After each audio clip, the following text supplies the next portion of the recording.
রুহের খাদ্য কেউ যদি না দেয়, আপনার সমাজের মধ্যে দুর্ভিক্ষ নেমে আসবে। কিসের? খাদ্যের না, শান্তির। এখানে কোনো শান্তি থাকবে না। এখানে প্রত্যেকটা পরিবার ভোগ করবে, সাফার করবে, মারামারি লাগবে সমাজের মধ্যে, কেউ কাউকে দেখতে পারবে না। রু যখন মরে যায়, ছেলেটা বাবার সাথে বেয়াদবি করবে, বাবার ইজ্জত, মার ইজ্জত, এলাকার বড়দের ইজ্জত এগুলা কমে যাবে। কারণ কি? রু মরে গেলে মানুষের মাথা একটু উল্টাপাল্টা করলে আপনারা কি বলেন? মাথা নষ্ট। কি নষ্ট? মাথা নষ্ট। কেন? যখন ব্রেইন প্রপারলি কাজ করে না, তখন মানুষ সমীচীন ভাবে কাজ করতে পারে না। তো রু যখন মরে যায়, মানুষের মধ্যে অসহযোগিতা, বেয়াদবি, প্রতিযোগিতা এগুলা বেড়ে যায়। আপনি রুর খাদ্য যদি দিতে না পারেন, তো রুর খাদ্য কি কর? রুর প্রধান এবং প্রথম খাদ্য জিকির ইলাহি। আল্লাহর জিকির বাদে রুহের কোনো খাদ্য নাই। জিকির মানে কি? আল্লাহু আল্লাহু বলা না, এটাও জিকির, সওয়াব পাবেন। আসল জিকির হচ্ছে আল্লাহ যে আপনাকে বানিয়ে এখানে কি কি নিয়ামত দান করেছে। আমি তো জানি আমার আল্লাহ আমাকে কি নিয়ামত দান করেছে। আপনি সুস্থ থাকা, আল্লাহর ধরতির মধ্যে সুস্থ থাকা সবচেয়ে বড় নিয়ামত। আপনার শরীরের অঙ্গ প্রত্যঙ্গ গুলা ভালোভাবে কাজ করতেছে, এটা আল্লাহর বড় নিয়ামত। আপনি যখন এই নিয়ামতের শুকরিয়া আদায় করতে রাস্তায় হাঁটার সময় একটু মনটাকে উপরে নিয়ে আলহামদুলিল্লাহ বলবেন, এটা জিকিরে ইলাহি। এটা কি? এই জিকিরে ইলাহির মাধ্যমে আপনার রূহ অনেক শক্তিশালী হয়ে যায়। তখন আপনার ভিতর থেকে নৈরাশ্য, দুঃখবোধ এগুলা খতম হয়ে যায়। রূহ শক্তিশালী করতে হলে আপনি যদি চান যে আপনার রূহর ভিতরে খাদ্য যাক, তো রুহানি কিতাব, বিশেষ করে পবিত্র কোরআন, কোরআনের তিলাওয়াতের মাধ্যমে এক ব্যক্তি, আপনি যখন কোরআন তিলাওয়াত করবেন, ঘোড়া যেমন ওই পানি খেতে বসে, তো কোরআন তিলাওয়াত করা মানে হচ্ছে রূহ পানিতে গিয়ে ডুব দিয়ে পানি গ্রহণ করা। কোরআনের যখন তিলাওয়াত, আপনার রূহ শক্তিশালী হয়ে যাবে। সেজন্য সবসময় যারা তিলাওয়াত করে তারা ওই অশান্তিতে ভোগ করে না যেটা সাধারণ মানুষ করে। তাইলে এগুলো আমরা কেন বলছি? যেন আমরা আমাদের জীবনে বাস্তবায়ন করতে পারি। সোনাই সোহাগা হবে যদি আমরা এই সোসাইটির মধ্যে কাজগুলো করে যেতে পারি।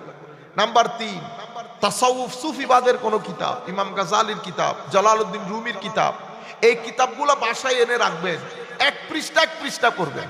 কাশফুল মাহজুব বাংলায় অনুবাদ হয়েছে। আপনি এই রুহানি কিতাব, এগুলা অ্যান্টিবায়োটিকের মতো কাজ করে। এগুলো আপনাকে আপনার হাকিকত সম্পর্কে জানান দেবে। আপনি কে, কোত্থেকে এসেছেন, কোথায় যাবেন, এই বিষয়গুলো আপনার রূহকে এত বেশি শক্তিশালী করে, আপনি আনন্দিত হবেন। আস্তে আস্তে আপনার ভিতর থেকে লোভ, লালসা, দুনিয়ার প্রেম, আরো অনেক কিছুর প্রেম, এগুলা বের হয়ে যায়। রূহর মধ্যে একটা স্বস্তি অনুভব হয়। ঘরের মধ্যে যখন আপনার বাসায় 20 জন মেহমান একসাথে ঢুকে, আপনি অস্বস্তিতে থাকেন না? এই রুমও যাওয়া যায় না, এই রুমও যাওয়া যায় না, এই রুমও যাওয়া যায় না। হায় হায়। তখন মানুষ 1 ঘন্টা ঠিক আছে, 2 ঘন্টা ঠিক আছে, 10 ঘন্টা পর্যন্ত যখন কেউ যায় না, তখন একটা সময় আপনার বিরক্ত লাগে না? মানুষ চায় একটা প্রাইভেসি। রুর মধ্যেও আপনি দুনিয়া ঢেলে, নফস ঢেলে, খাখেসার ঢেলে, অনেক কিছু ঢেলে এখানে রুকে আপনি বেচैन করে ফেলছেন। রু এখন কি চায়? চैन চায়, শান্তি চায়, প্রাইভেসি চায়। তো আপনি যখন এই রুহানি কিতাবগুলা পড়েন, রু নিজের ঘর পেয়ে যায়। তখন রু ভিতর থেকে শান্তি হয়, ভিতর থেকে শান্তি হয়। এরপরে রুর অন্যতম একটা খাদ্য হচ্ছে ভালো মানুষের সঙ্গে থাকা, যেটাকে আমরা সোহবত বলি। আল মসজিদের ইমাম বলেন, মুয়াজ্জিন বলেন, আমাদের মুরব্বিয়ানে কেরামের মধ্যে অনেক আল্লাহওয়ালা লোক আছে। তাদের সাথে বসবেন, রু খাদ্য পাবে, গেজা পাবে।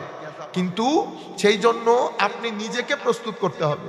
মনে রাখবেন, আপনি নিজেকে প্রস্তুত না করে সারা জিন্দেগি যদি মক্কা শরীফ বসে থাকেন, মদিনা শরীফ বসে থাকেন, যায় না অনেকেই থাকে মদিনা শরীফ বছরে একবার যায়, থাকে মদিনা শরীফ যায় বছরে একবার। আপনি নিজেকে প্রস্তুত করেন না।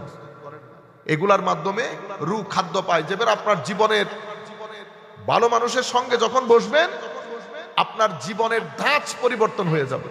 কিরকম ধাঁচ পরিবর্তন হবে? আগে আপনি অতিমাত্রায় দুনিয়াদার ছিলেন, এখন দুনিয়াদারি, দুনিয়ার প্রতি লোভ, লালসা, এগুলো আস্তে আস্তে কি হয়ে যাচ্ছে? বের হয়ে যাচ্ছে। আপনি বুঝতে পারবেন যে আপনার জীবনের ধাঁচ পরিবর্তন হচ্ছে। এরপরে আমার নবী সাল্লাল্লাহু আলাইহি ওয়াসাল্লাম ইরশাদ করছেন, আত্মীয়তার সম্পর্ক রক্ষা করার মাধ্যমে রূহ জিন্দা হয়। আপনি যখন আত্মীয়তার সম্পর্ক রক্ষা করবেন না বা আত্মীয়তাকে অ্যাভয়েড করে চলবেন, আপনার রূহ মারা যাবে।